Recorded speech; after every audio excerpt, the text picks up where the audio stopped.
Hello everyone. So I love doing these talks because this gives me a chance to give back to the next generation. And by the next generation, I don't mean y'all, you're a lost cause, I'm kidding. But the generation that I'm talking about are usually under 3 feet tall and they ask a lot of why questions. So I think back to moments when I was younger and I faced injustice. And I wish I could go back to those moments and say something. But those moments have taught me that whenever possible, I need to be the person who I needed growing up. And fortunately, I get that chance a lot because I work in the wonderful world of children's entertainment. So those circles there are actually me. I'll give you some context. In my company, I play a whole bunch of characters. These two in particular have made 10 out of 10 kids cry. But no joke, children's entertainment is actually one of the most beautiful jobs that I think someone can hold. I get the honor of going to the stallery and telling children how strong they are. And I also get the honor of whisking children into a world that they only thought existed in storybooks. Even though sometimes it does feel more like glorified babysitting when a kid pulls your wig or spits on you, it is truly a job where you have the power and authority to tell a child that something is going to be all right and tell them that their dreams can come true. So I want you all to think back to a moment when you were younger and you needed someone. Maybe you doubted yourself, or maybe you didn't think you were good enough. Who was the person that you needed? Now, if you think to that moment, you'll realize that everyone in this room is a princess to someone. Now, whether it's the kid you tutor or the kid who saw you on the street the other day and thought, hey, that person kind of looks like me and acts like me, you have the power to influence someone. And that job comes with a lot of power, a lot of privilege, and you are a princess. It's pretty awesome. So that's why today I'm going to share with you 3 anecdotes about why I do what I do, the way I do it, and how we can all be that person. So I'm going to rewind back to when I was really young. When I was in 1st grade, my mom packed me Indian food for lunch. It wasn't the food that the other kids knew, and it wasn't the food that I read about in storybooks, but it was what I knew. The kids at the table, at the bench, when we were eating, they moved away when they smelled the spices of my homeland. Ew, that smells funny, they said, and they moved away their snack packs and their pizza pops, and they alienated me in a school that was already 99% white. A school where kids would drag their nails along my ashy skin to make fun patterns, and where teachers would commonly ask me, so where are you from, sweetie? Even though I was growing up on this land a settler just like them. So moments like that, they made me shy away from my culture, and that's something that I really regretted growing up. So when I do princess parties and I see children celebrating their culture in a way that is particularly special, I make it a point to tell them that their cultural food is my favorite food, or their cultural outfit is beautiful. I say their name, and I say their name often, and I pronounce it correctly. I do that because I know that even though it's 2018, they're not going to get a lot of days like that. So fast forward a little bit to when I'm a little bit older, I started to notice women in a different way. And it took me a really long time before I was comfortable with saying, I'm queer.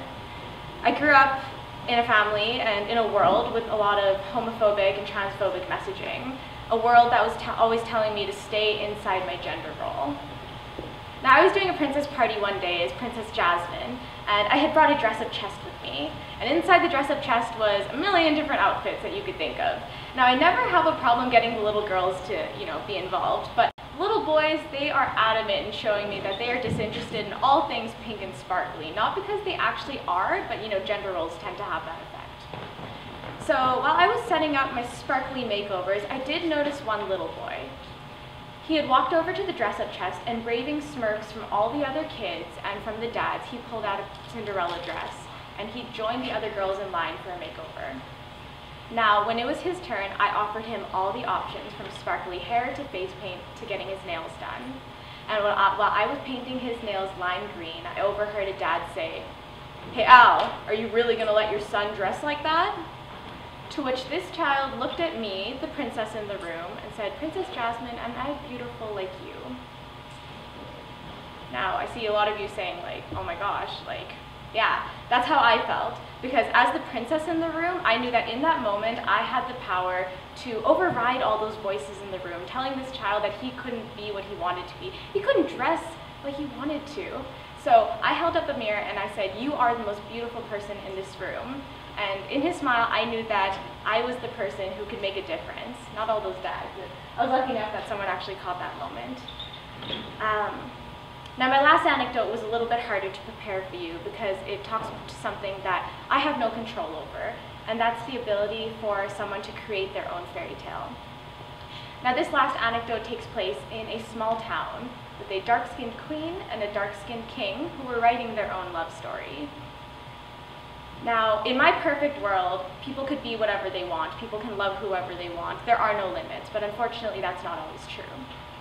So I went up to this small town last summer, a small town that's supposed to be quaint and charming, just like in the storybooks. A place that's unassuming, where people know each other's names, that inspires love songs about guitars and girls next door with corn silk hair and blue eyes. I went up to this small town last year to visit my boyfriend, a small northern Alberta town of 3,000 people. And that's when I learned that the quaintness, the innocence, the charm, it wasn't built for people who look like me. Now it's really hard to describe judgment. It's hard to describe the feelings that you get as you walk down the street eating ice cream, going into stores to window shop, eating a meal in a restaurant, the stares people give you, the way they tell you that you don't belong there, the way that they decide that they can write your fairy tale for you, and they decide who gets to have a fairy tale in the first place. Now I thought the sunbeams would feel brighter without the big skyscrapers that usually hide them, but I barely got to bask in that sun before my boyfriend pulled me inside, confirming that our melanin was not welcome unless we stayed in the shadows. And now it breaks my heart that children as young as 4 years old think that that's going to be their story, that they're told that they can't be whatever they want and do whatever they want and love whoever they want, and they think that their stories are being written for them. That breaks my heart. But as the princess in the room, I am here to enlist your help because I've realized there are issues that I can't tackle alone, but I have all of you, and all of you are a princess in the room to someone. So all I'm asking is for you to find that someone. Find that someone who looks up to you, whose struggle you can relate with. And I want you to tell them that they can be whoever they want and love whoever they want and go wherever they want. And yes, there are going to be dragons and towers and trolls that hide under bridges, but at least they'll know that someone cares about them enough to look out for them. I want you to share the magic. I want you to pass down the crown. And I want all of you to use your power to be the princess in the room. Thank you.